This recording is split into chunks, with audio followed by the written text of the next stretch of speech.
Slowly but surely, audiences started to build, drawn to this potent mix of weird science and paranoia, as well as to movie-style production values and one of the most haunting theme tunes ever heard on television. There are two types of X-Files episodes, really. There are the standalone episodes, which are the cases that Mulder and Scully pursue, ghosts, human fluke worms, so various and sundry elements of weird science.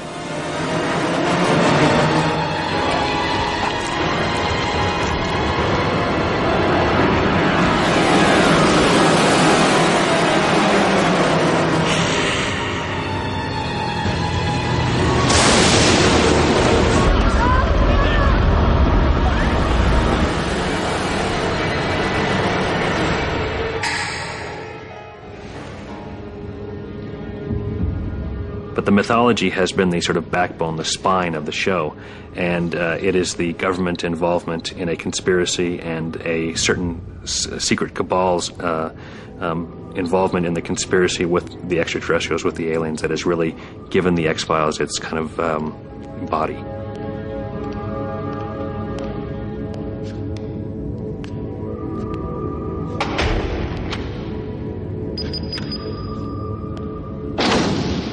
One of my favorite movies, and I think one of the best movies ever made, is All the President's Men. It was, for me, and still is, I know every frame of that movie, and it is a wonderful movie in that it tells a story that you already know. You already know the outcome of the event, and yet it is as tense and well told a story as I think there's ever been on screen. And it was terrific performances, terrific directing, and terrific writing and storytelling.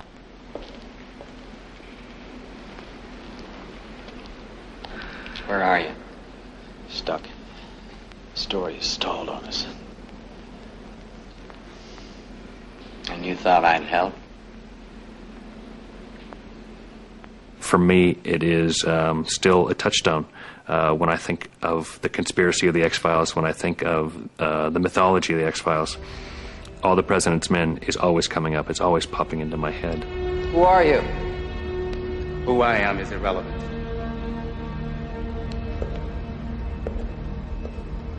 Why are you trying to help me? You think I want to be here, Agent Mulder? I don't want to be here. I've always had these kind of hard and fast rules on the X-Files about what we can and what we can't do, what you can see, what you can't see, what the camera can do, how the camera tells a story.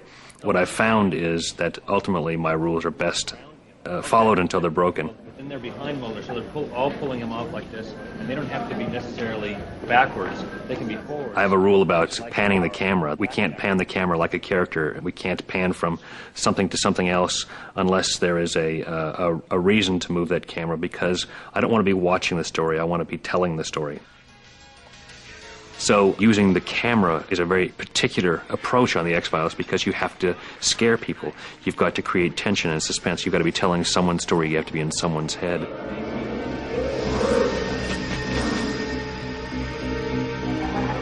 My rules were about point of view, and this is a very fundamental part of storytelling.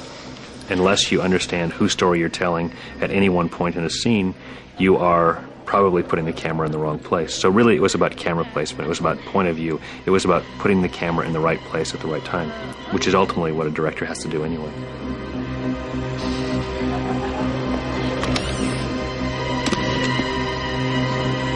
Washer dryer. Tell them about it, guys. This beautiful washer dryer. One of the secrets of the X-Files is how little you see, and that's both a matter of good, scary storytelling. You're actually more scared of what you don't see, and it's also a function of budget, because we don't have a lot of money to show you what we'd like to show you.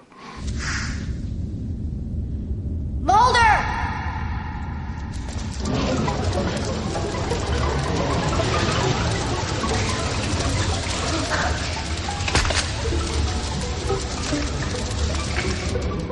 But I was determined when I created the X-Files to never let there be a moment where the audience wasn't being propelled through the movie, where the characters weren't being propelled to the movie, where there wasn't something happening. And I called it event storytelling. I should try to develop a term for it, because I wanted there to be never a dull moment. I get tired of losing my gun.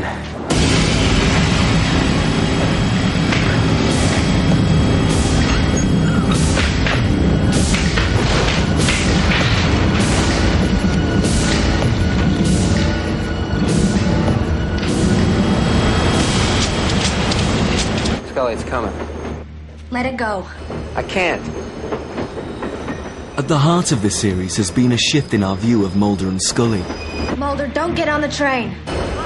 Gradually, Scully's skepticism has melted, leaving the viewer more and more convinced that Mulder's truth really is out there. There are scenes where Mulder presents to Scully a case, and Scully basically gives him the scientist's perfect analytical debunking of his theory. And that is what The X-Files begins on, that very important and kind of combative scene between these two people. The show has ended up playing that scene out now for 8 years. How did this pusher convince an otherwise honest deputy sheriff to free him? I mean, I'm sure you have a theory. Suggestion is a powerful force. The science of hypnosis is predicated on it, as are most TV commercials. I mean, they're designed to plant thoughts in your head. Inducing someone to buy hair color is a little different than inducing them to drive in front of a speeding truck. Because we are all basically skeptics at heart. Even those of us who want to believe really take Scully's side, which is prove it to me, show it to me. I don't believe it until you can give me scientific proof. That's really our point of view. Modell psyched the guy out. He put the whammy on him. Please explain to me the scientific nature of the whammy. I don't know. Maybe it's some mental aspect of some Eastern martial art. You know, the temporary suppression of the brain's chemistry produced by a specific timbre or cadence in Modell's voice. His voice seems to be the key. Mulder is always taking a leap. He's always 3 steps ahead. She's always pulling, chasing him, going with him, and then pulling him back. Mulder, Modell's last known employment was as a convenience store clerk. That is the way the stories were best told.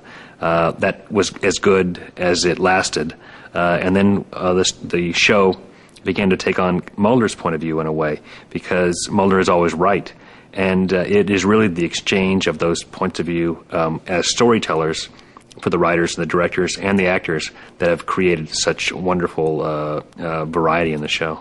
Are you saying Michelle possesses the ability to psychically project her own will? How else could a 60-pound kid throw a 200-pound detective out the window? The characters of Mulder and Scully just sort of came out of, I think, equal parts of me. A sort of skeptic, my skeptical nature, and my passionately sort of faithful nature. I really have a yearning to have a religious experience.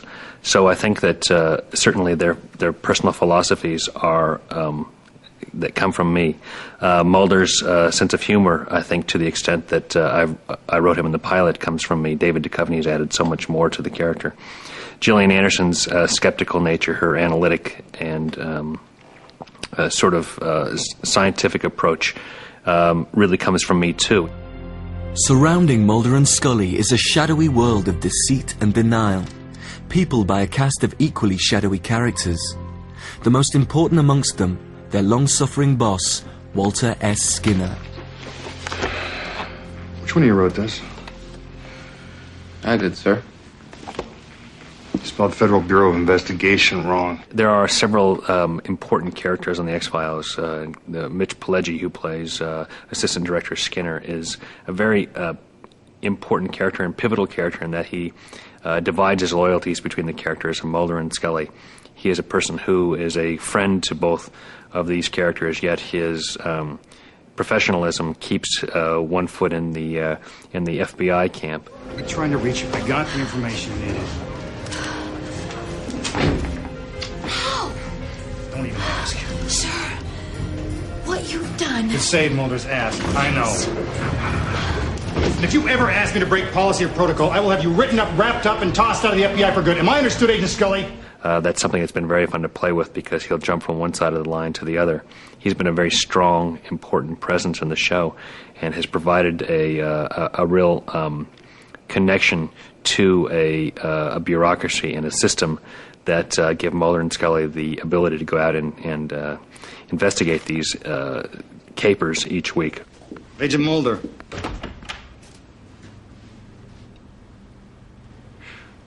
I'm saying this as a friend. Watch your back. This is just the beginning.